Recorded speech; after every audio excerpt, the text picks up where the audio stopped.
Shaashamannee duwwaa tokko keessatti kan argamudha.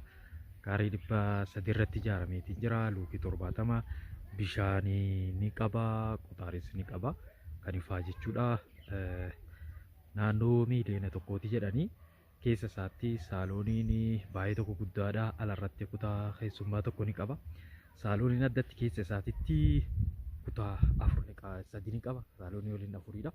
Baay'ee tokko guddaadha. Maannaa baay'ee tokko bareedaadha.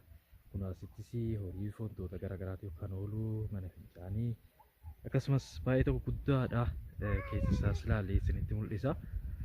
Gara keessaatti seennaa